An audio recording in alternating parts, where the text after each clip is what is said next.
שלום, אני רונית. שלום, ושמי אלכס.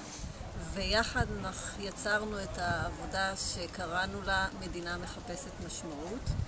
בעבודה אנחנו מתכתבים עם תמונה היסטורית שקשורה לאחת הזהויות המרכזיות של המדינה, של הרצל שעומד בבאזל על המרפסת ובעצם חורט את אותה סיסמה של אם תרצו אין זו אגדה, רק שמה שאנחנו מרגישים שבישראל 2012, במקום לקחת את אותה כתובת ולהפוך אותה למודל שאיתו אנחנו מוצאים את המשמעות, וניתן לזהות את זה על פי כתובות הגרפיטי שיש לנו ברחובות, שאת חלקם הצגנו בעבודה ומייצגים בעצם עבורנו את אותה דילמה של חיפוש משמעות גם 60 וכמה שנים אחרי שהמדינה נוצרה.